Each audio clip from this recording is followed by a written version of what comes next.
Since I've been old enough to actually buy my own rifles, I've been collecting Lee-Enfields. And this group of number 4s imported by Navy Arms from France is like no other that I've ever seen. None of these guns have been messed with since 1945. Britain adopted its number 4 rifle in the very early years of the Second World War. Before then, the official British service rifle had been, and it continued to still be used throughout the Second World War, which was the number 1 Mark III Lee-Enfield. But Britain makes millions of number 4 rifles throughout the war. They're made overseas as well. They're made in Canada at Long Branch, and they're made in the United States at Savage Arms. And eventually, Britain has enough of these guns in military service that they can afford to start using some of them to arm resistance groups.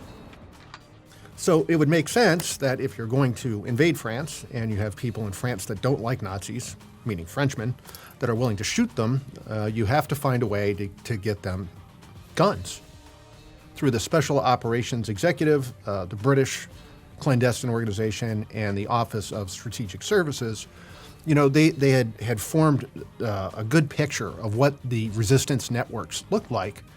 And so with an operation called, ironically, Carpetbagger, they started getting supplies to the resistance fighters. And included in that are number 4 Lee-Enfields. How many of them were used by the resistance, we don't know.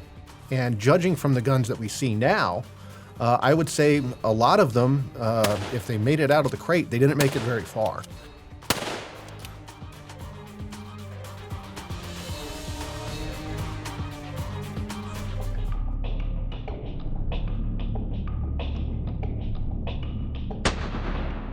After the war was over, you have all of these military rifles scattered in barns and basements and houses across France. And the French government pleaded with its people. It said, you know, turn in your arms. You don't need them anymore. The German invaders are gone. And many French citizens did exactly that. They brought them to their local police stations. And in order to track all of these guns coming in and to ensure that they were being controlled, they were marked by these police stations. And so the PP marking stands for Préfecture des Police. And so it's a unique, rare element of what is a long and storied history of the British service rifle that these guns exist. Enter Valforget III, the owner of Navy Arms, went to France and discovered a cache of these things. The guns were in very, very good condition. Most still had their slings. Unfortunately, the magazines had been removed and stored someplace else, and all the bolts had been removed. But there was a good quantity of these to be had. Navy Arms was able to find all the bolts, but none of the magazines. So they went and meticulously, reunited, matched the numbers on the bolts because they were all corresponding. The magazines, they've had to, have those reproduced because they still haven't found those yet. But it's one of the finest battle rifles of the Second World War.